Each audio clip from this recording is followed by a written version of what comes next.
कैसा शुजा था रसूल का बेटा, तलवार उठाने से पहले शर्तें मनवा रहा। जब कागज कलम चल के इमाम हसन की दहलीज पे आई तो इमाम हसन ने कहा, नाना जंग तो मैं जीत गया, ये वही नहीं कागज कलम लेके आए जिनसे तूने मांगा था।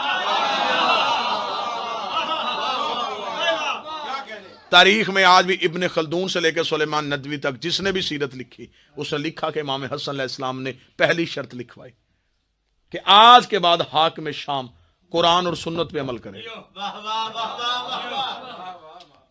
जिनकी तारीख से दिलचस्पी है, यूं हुकूमत सामने पड़ी थी, उनकी नजरें थी हुकूमत पे, ललचाई हुई नजरों से वो हुकूमत को देख रहे थे। इमाम हसन ने कहा, हुकूमत चाहिए, शर्त मान, कुरान और सुन्नत पे अमल करेगा। उसने दस्तखत कर दिए, लेकिन ये ना सोचा कि हसन कितनी बड़ी जंग जीत गया। हसन ने दस्तखत करवा के तारीख का हिस्सा बना दिया कि इससे पहले ना ये कुरान पे अमल करता था ना ये सुन्नत पे अमल करता। अगर उसका अमल कुरान और सुन्नत के मुताबिक था तो अलहदा शर्त क्यों रखी। बिल्कुल हाकिम शाम के पीछे खड़ा था, इसका मलआऊन तरीन मशीर था अमर बिन आस। ये तनख्वाह ही गलत मशवरों की लेता था, ये हमेशा गलत मशवरे दिया करता था और तनख्वाह गलत मशवरों की लेता। ये पीछे बैठा था, इसने हाकिम शाम से कहा, उसने शर्त लिखवा दी, तू नहीं लिखवाएगा? एक शर्त तो हमारी तरफ से भी होनी चाहिए, शर्तें फरीकैन की होती हैं, एक की नहीं होती।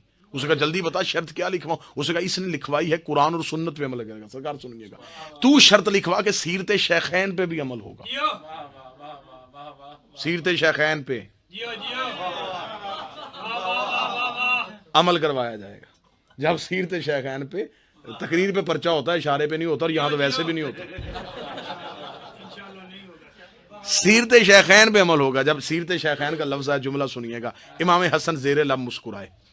हाकिम शाम ने कहा, हसन इसमें मुस्कुराने की बात नहीं, शर्तें बराबर थी, आपने लिखवाई, मैंने मानी, मेरी शर्त भी मानी है। इमाम हसन ने कहा, मैं मानने के लिए तैयार हूं। शर्त लिखवाना चाहता है? लिखवाना चाहता हूं। फिर सोच रहे लिखवाना चाहता है? जी लिखवाना चाहता हूं। बार बार क्यों पूछ रहे हैं? इमाम हसन ने कहा, मैंने शर्त लिखवाई कुरान और सुन्नत की, तू लिखवा रहा है सीरत शेखैन की। इसका मतलब तू मान गया है इनकी सीरत कुरान के मुताबिक नहीं।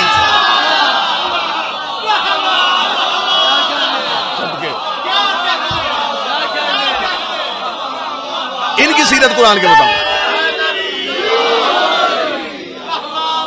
अगर इनकी सीरत